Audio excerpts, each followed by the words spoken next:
My boys, on April 2nd, 2025 at 8 a.m. Eastern Time, I sprung out of bed like it was Christmas morning. Hell, it was honestly more exciting than Christmas morning because that was the day where I was going to watch the first Nintendo Direct for the Switch 2. Not knowing what exactly Nintendo was going to reveal felt just like looking under a bunch of presents wrapped all pretty with bows underneath the tree. And you know, Switchmas Morning brought some good announcements. The Switch 2 can do 4K, and it'll support a lot of modern games. We also got to see the new Mario Kart, which lets you play as the most obscure characters like the fucking dolphin and the bee and whatever this thing is. I don't know its name. I love it though. I love that. I also love that Kirby Air Ride 2 is finally happening, and Donkey Kong also looks as cool as ever in his new game. This was a good direct. It was a great metaphorical Christmas morning.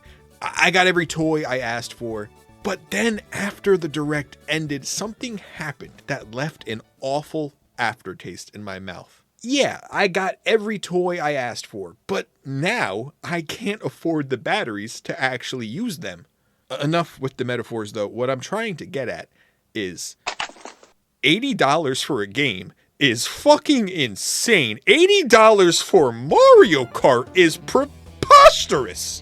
This isn't something that caught me completely off guard though. You know, $70 for a game has been the norm for a few years now. When Tears of the Kingdom was $70, that opened a lot of people's eyes to the future of Nintendo games also being $70. We all expected that going into the Switch 2, and that's not something I protest. I understand completely why video games have to increase in price. It's because everything is increasing in price nowadays. There's no way eggs and groceries are going to get more expensive and my video games aren't. So if the economics of it all force Nintendo's hand to increase their game prices, it's a bummer, but I understand.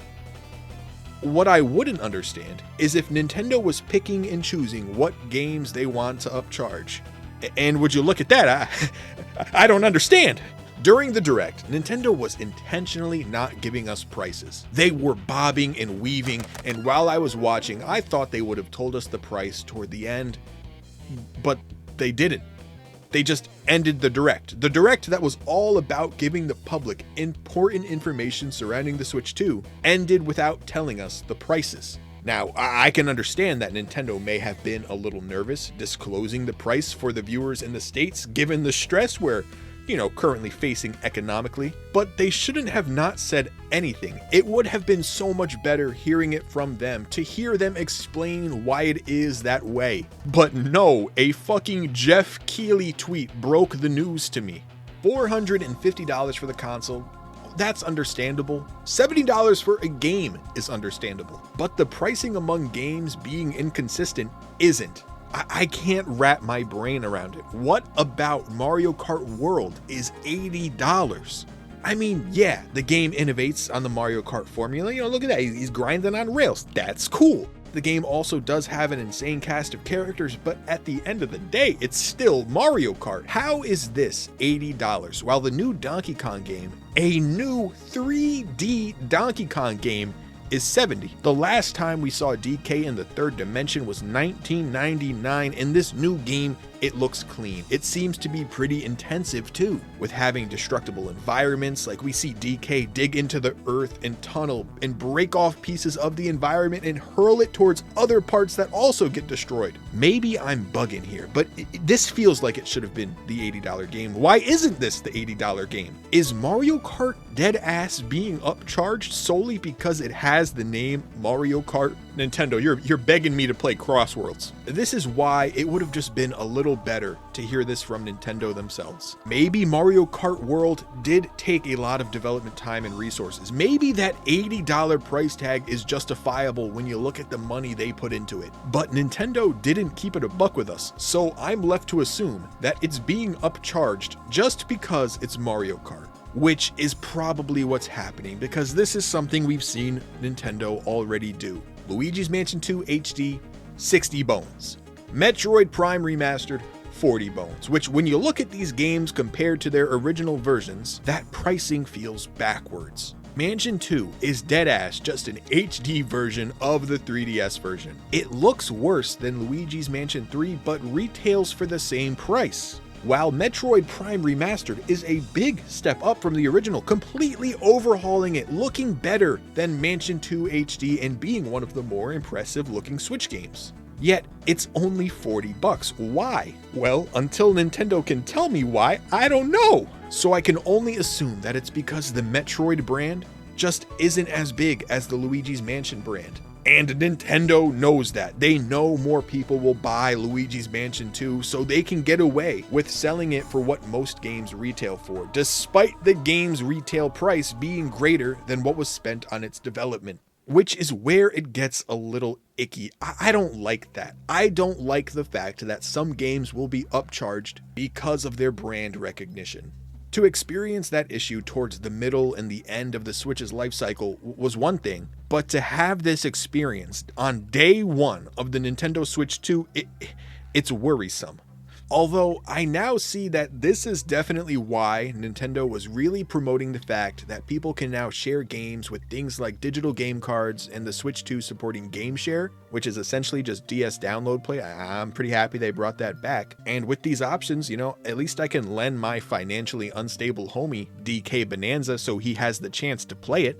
It's also nice to have the Game Share download play thing because only one person needs an online game for everyone to enjoy it. But when I think about those features for more than 40 seconds, I can't help but feel like both of those are solutions towards a problem that was intentionally created. Mind you, I haven't even touched on the $80 price tag of Mario Kart World being for the digital version. The physical is $90. And the same thing with DK, $70 digital, $80 physical. I do appreciate the notion of digital games being a cheaper alternative. Because when you think about it, when people buy digital games, Nintendo makes more money than if they had to buy the game boxes, print the cover art, print the game cards, then ship those copies out and give a percentage of the purchase to the retailer. So it makes sense. Hell yeah, make digital cheaper since you're not spending money on producing the physical copies. Give the customer a discount, give them a break. But if $70 is the new gaming standard,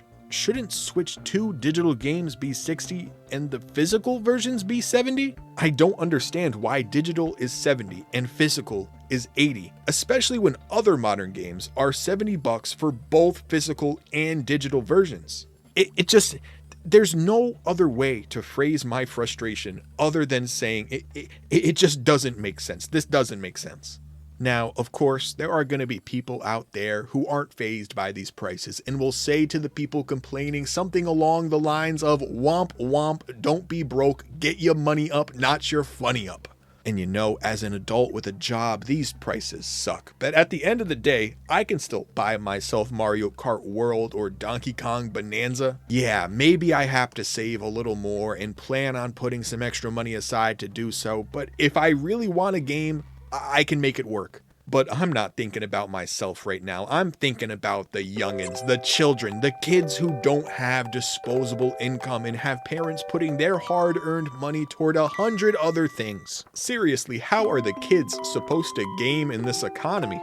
I mean, if I got off a 9-to-5 shift and my son asked me for a Mario Kart game that costed $90 fucking dollars, my God, he is going through the fucking wall. $90 goddamn dollars, are you kidding me? Get the If I was a kid growing up, these prices would have been the end for me as a gamer. My family could barely afford getting games for Christmas or birthdays because there are unfortunately a lot of other expenses that life brings, especially when you have kids. And I know that experience firsthand, which is why it really stings me to my core when I think about other kids out there experiencing that same thing but to a worse degree because, just because Nintendo says so. No, actually, not even because Nintendo says so. Nintendo didn't say so. I found out because fucking Jeff Keighley said so.